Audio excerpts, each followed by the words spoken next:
Allô tout le monde! Tête de fille qui sort de la douche. Hein? J'ai laissé mes cheveux sécher à l'air, j'étais encore un peu bouffie.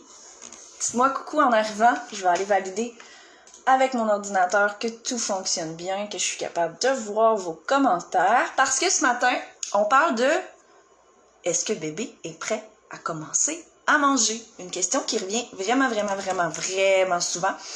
Puis je sais qu'il y a beaucoup de désinformations qui circulent, majoritairement provenant des professionnels de la santé, en plus par rapport à l'introduction des aliments. Je sais qu'il y en a beaucoup qui disent qu'il faut introduire entre 4 et 6 mois, ce qui est toujours contre-indiqué par l'OMS. Donc c'est ça notre sujet d'aujourd'hui. On va parler de quand est-ce que bébé est prêt à manger. Je vais juste couper le son sur mon ordinateur pour voir vos commentaires, puis qu'on m'entende pas en écho. Allô Cynthia, j'espère que tu vas bien. Je vais juste me muter ici. Yes! Fait que je vois vos commentaires, ça fonctionne. Dites-moi un petit coucou si vous avez des questions. Ben c'est le temps. Vous remarquerez que c'est silencieux dans la maison. Premier tour de garde chez papa pour les cocos, donc on va être capable de se jaser puis de s'entendre ce matin. Donc n'hésitez pas si vous avez des questions, ça va être le bon moment.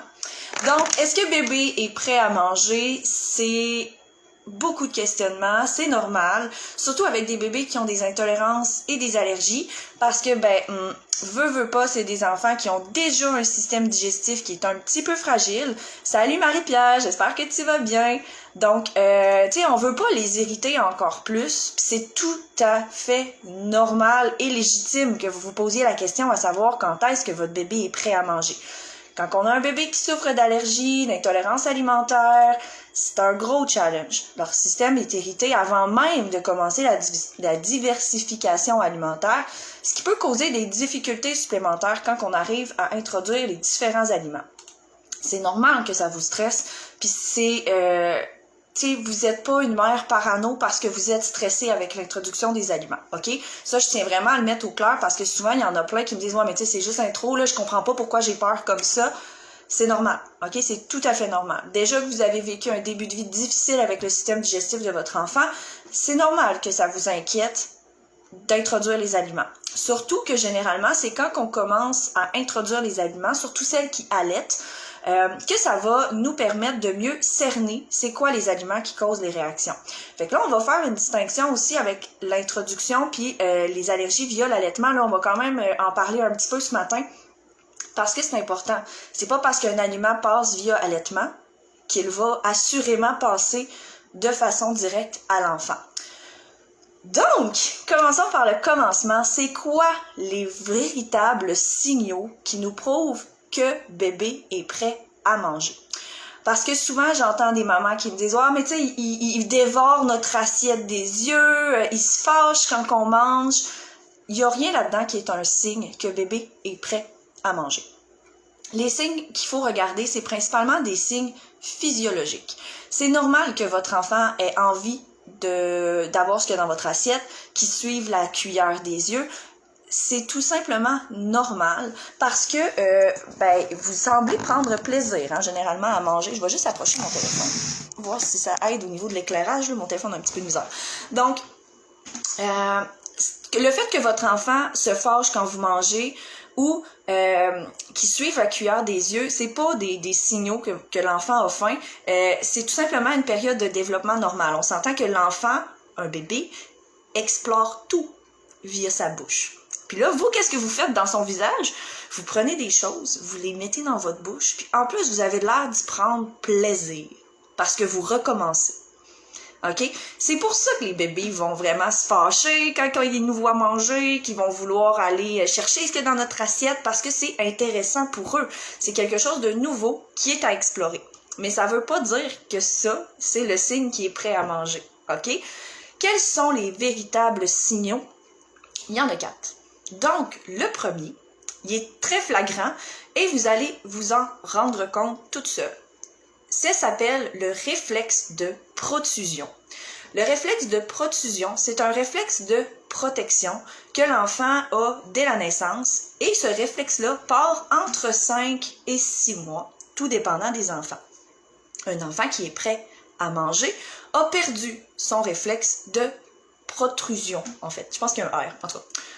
protrusion, je me rappelle plus trop exactement le terme, mais on en parle cette semaine dans les publications, donc vous excuserez ma langue un peu mêlée ce matin. Ce réflexe-là, c'est le réflexe que quand on essaie d'introduire une cuillère dans la bouche de bébé, la première affaire qu'il va faire, c'est essayer de la repousser avec sa langue. Ça, c'est le réflexe de protrusion, qui est un réflexe anti-étouffement pour protéger l'enfant. Ce réflexe-là, s'il est encore présent, c'est parce que votre enfant n'est pas physiologiquement prêt à manger. Un autre réflexe, merci Marie-Pierre, protrusion, je savais qu'il y avait un R, j'étais plus sûre, j'ai comme eu un doute pendant une fraction de seconde. Fait que le réflexe de protrusion, s'il n'est pas parti, c'est parce que votre enfant n'est pas physiologiquement prêt à manger, parce que son corps a encore ce réflexe de défense-là. C'est un réflexe anti-étouffement. Même chose pour ce qui est de la station assise. Un enfant qui est prêt à manger est capable de se tenir assis sans aide, c'est-à-dire pas de coussin pour le soutenir, pas de bumbo, pas de pataclan de 58 millions d'oreillers pour mettre en arrière de lui pour qu'il se tienne assis, pas dans une chaise haute. Il est capable de se tenir assis sans aide. Puis je le sais qu'il y a certains enfants, on utilise beaucoup les jumpers, on utilise beaucoup de patentes à gosse maintenant avec nos enfants, ce qui fait qu'ils développent moins rapidement la station assise dans certains cas. C'est important que l'enfant soit capable de se tenir assis sans aide. Pourquoi? Parce que ça veut dire qu'il y a le tonus musculaire nécessaire, autant au niveau du devant que du derrière, du dos, pour éviter les risques d'étouffement. Un enfant qui est assis tout en boule comme ça dans sa chaise haute, c'est excessivement dangereux pour l'étouffement parce que tous les muscles ici sont compactés et que son œsophage n'est pas bien étiré. Donc, en plus du réflexe de protrusion, qui est un réflexe naturel que tous les enfants ont, qui protège contre l'étouffement, la station assise sans aide est également une méthode de protection pour l'étouffement. Okay? Ça veut dire que l'enfant a le tonus musculaire nécessaire. Par contre, je sais que dans certains cas, c'est comme moi, Tommy s'est tenu assis à 8 mois et demi. Okay? Dans ces cas-là, malheureusement, la DME n'est pas possible. Parce que la DME, on oublie les purées, là, on passe directement au morceau. Et c'est vraiment essentiel que l'enfant soit capable de se tenir assis sans aide, surtout si on veut faire de la DME. Si votre enfant arrive à 6 mois, qui n'est pas rendu à l'étape de se tenir assis sans aide, vous n'aurez pas le choix de passer par l'étape des purées. Malheureusement, sinon c'est dangereux justement pour l'étouffement. Ensuite, un autre signe que bébé commence à être prêt à manger, pour les bébés de 5-6 mois, parce que des fois ça arrive que l'enfant soit prêt à manger avant 6 mois. Le 6 mois, ça reste une moyenne, hein? On le sait, les moyennes, ça fonctionne pour 80% de la population, mais on a un 20%, la loi de Pareto, hein, 80-20. Fait que tu sais, ça fonctionne pour 80% des enfants, là, l'alimentation à 6 mois. Pour le 20% d'autres, ça peut être plus tard, ça peut être plus tôt aussi. Donc, on perd le réflexe de protrusion, on est capable de s'asseoir sans aide, on rapproche nos boires ou on devient ils sont grincheux, ils s'endurent pas, ils vont ralentir leur prise de poids. Ça peut être à partir de 5 mois, ça peut être à 6 mois ou ça peut être à 7 mois. OK? De toute façon, l'aliment principal jusqu'à 1 an, c'est le lait. Les aliments ne sont qu'un complément. Donc, ça se peut que vous, votre enfant, à 5 mois, il soit capable de commencer à manger parce qu'il est prêt. D'autres, ça va être à 6 mois. Puis d'autres, ça va être à 7 mois. OK? C'est pas grave. Ce n'est pas grave. Il n'y a pas d'urgence. Les médecins sont généralement inquiets pour ce qui est de l'apport en fer. C'est normal. Mais ça reste que si l'enfant n'est pas physiologiquement prêt à manger, ça peut occasionner beaucoup de problèmes de faire l'introduction des aliments trop tôt.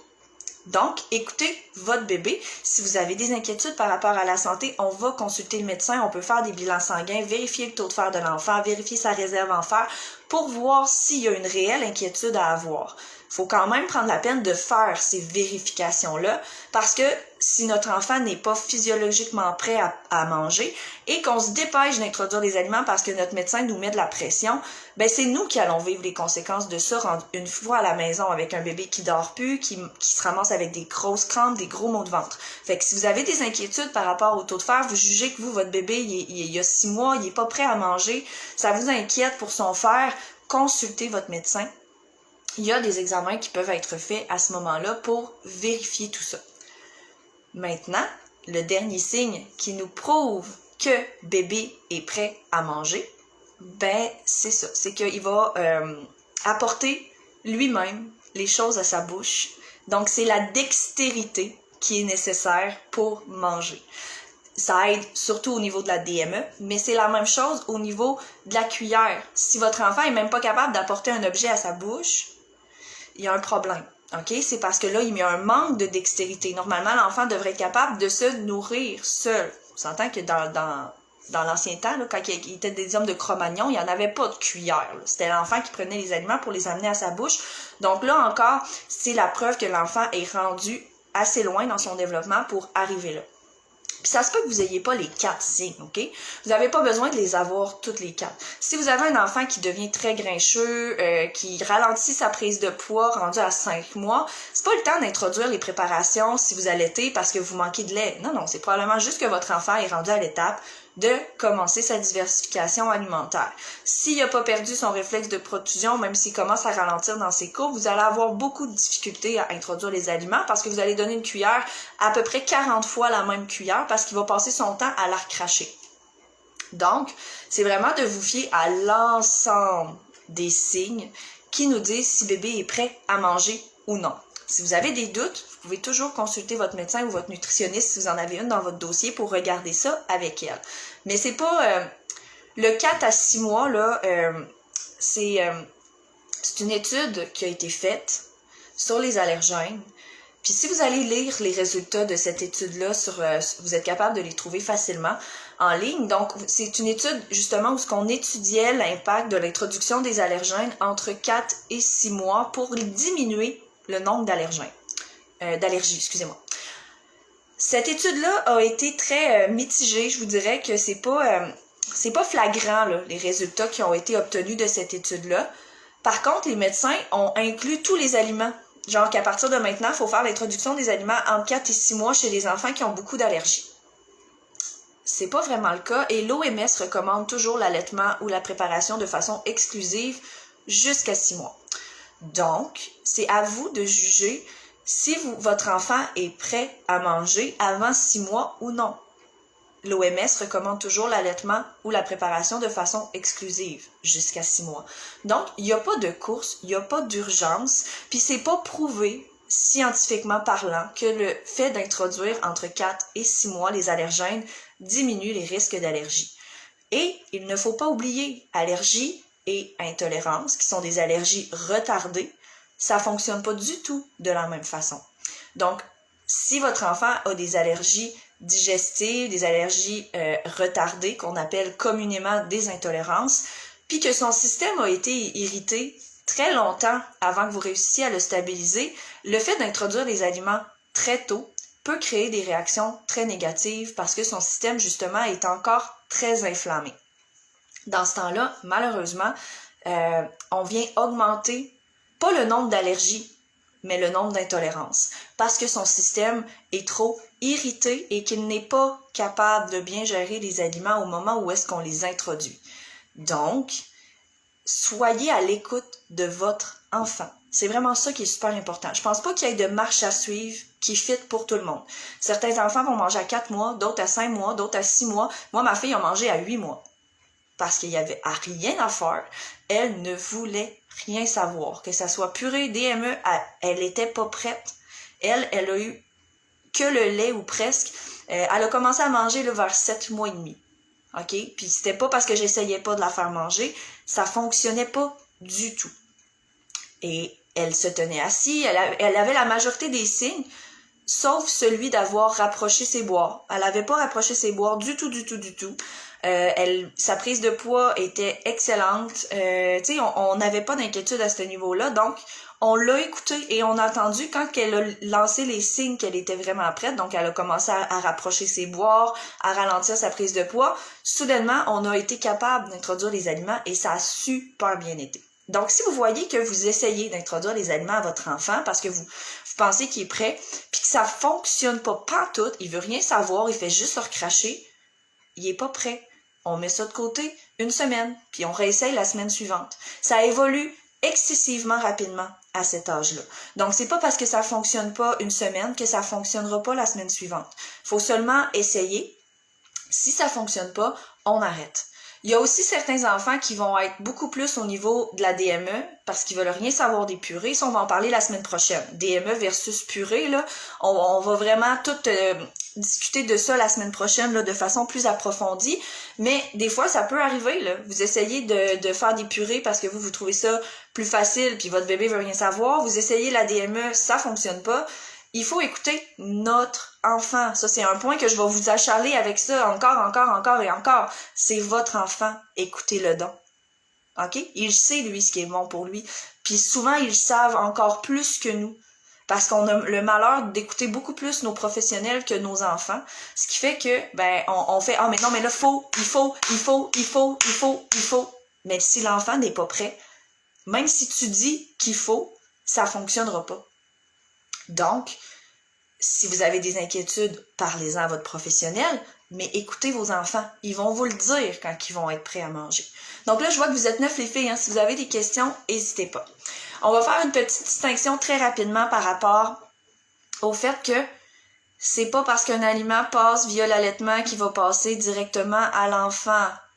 OK? Ça, c'est vraiment super important. Puis ça, c'est surtout pour les mamans qui allaitent, celles qui ont très peu d'aliments dans leur diète, qui se disent « Ah, mais je vais introduire les aliments que je mange. » Tu sais, ça passe super bien via l'allaitement, fait que c'est sûr que ça va passer. Malheureusement, c'est pas comme ça que ça fonctionne. Via l'allaitement, on fractionne les protéines. Via notre propre digestion à nous, on va prédigérer, en quelque sorte, les protéines de l'aliment. Ce qui fait que ce qui se retrouve comme protéines dans notre lait, normalement, ce sont des acides aminés. OK? Ce ne sont pas des protéines complètes parce qu'on vient les diviser, nous, dans notre propre digestion avant que ça se retrouve dans notre lait. Ce qui fait que votre enfant peut être intolérant au poulet directement, mais que vous n'ayez jamais eu de symptômes via l'allaitement. Qu'est-ce qu'on fait dans ce temps-là? Moi, je vous recommande de retirer de votre alimentation si l'aliment cause une réaction directement à l'enfant. Je sais qu'il y a beaucoup de nutritionnistes qui disent le contraire. Suivez l'école de pensée que vous voulez, ça me revient pas. Moi, je vous recommande de retirer quand l'enfant il y a une réaction de façon directe, parce que ça veut pas dire que ça ne cause pas une irritation sous-jacente à l'enfant via l'allaitement. Vous pouvez aussi commencer votre introduction, surtout celles qui mangent peu d'aliments. Vous pouvez commencer votre introduction avec des aliments que vous ne consommez pas. Et si ça passe directement à l'enfant, dans ce temps-là, vous pouvez l'introduire à votre diète alimentaire. Donc, ça vous permet de diversifier votre diète à vous avant de tester les aliments que vous consommez déjà. Une chose super importante aussi, si vous essayez d'introduire les aliments et que ça ne passe pas du tout, c'est la catastrophe, bébé dort plus, ça se peut parce qu'il y a encore des irritants dans votre allaitement. Que juste l'allaitement, c'est correct, mais que aussitôt qu'on essaie d'introduire des aliments complets dans son système digestif, là, c'est too much pour son système et ça passe pas. Donc, si vous vous rendez compte que vous commencez l'introduction des aliments puis qu'il n'y a rien qui passe, que ça fonctionne pas, je vous recommande vraiment d'aller valider celles qui allaitent au niveau de votre alimentation et celles qui sont sous préparation, de valider, peut-être changer de préparation ou peut-être essayer de voir s'il n'y a pas des symptômes plus subtils. Parce que des fois, les réactions sont pas nécessairement très marquées. Il y a des enfants qui vont avoir des réactions très, très, très violentes. On le sait quand ça passe pas. Pour d'autres enfants, ça va être beaucoup plus subtil. On va avoir des troubles au niveau du sommeil, de l'endormissement. On va avoir de l'eczéma. On va avoir des otites à répétition. On n'associera pas nécessairement toujours ça à une intolérance de prime abord parce que ça peut avoir plusieurs autres raisons. Puis c'est normal, hein, je vous l'ai dit, un bébé reste un bébé. Les allergies, là, ça explique pas tout dans la vie, mais si on voit qu'on essaye l'introduction des aliments puis que clairement son système digestif, ça fonctionne pas, ben c'est probablement parce qu'il y a quelque chose qui irrite quelque part. OK? Parce que c'est pas normal de réagir à tous les aliments qu'on introduit. C'est pas normal.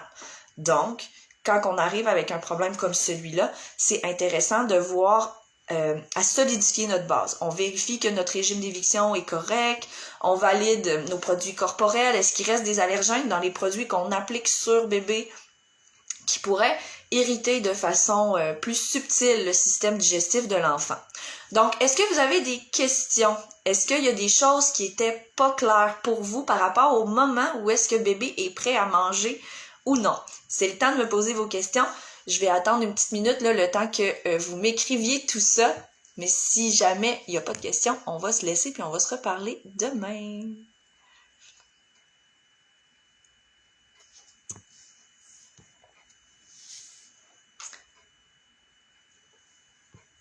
Donc, je vois pas de questions encore pour le moment. Je vous laisse encore quelques secondes pour me poser ça.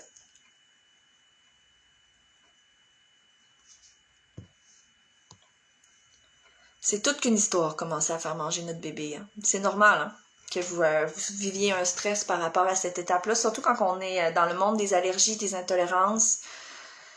C'est normal, parce qu'on a déjà un petit bébé qui est irrité, on a travaillé super fort pour le stabiliser avant. Donc, ça peut causer des craintes, c'est tout à fait normal. Donc, si vous avez des questions, j'en ai pas pour le moment, fait que je vais vous laisser. Si jamais vous avez des questions, vous pouvez soit en rediffusion ou par après mettre un petit hashtag replay, ça va me faire plaisir de venir vous répondre. Mais n'hésitez pas, écoutez vos cocos.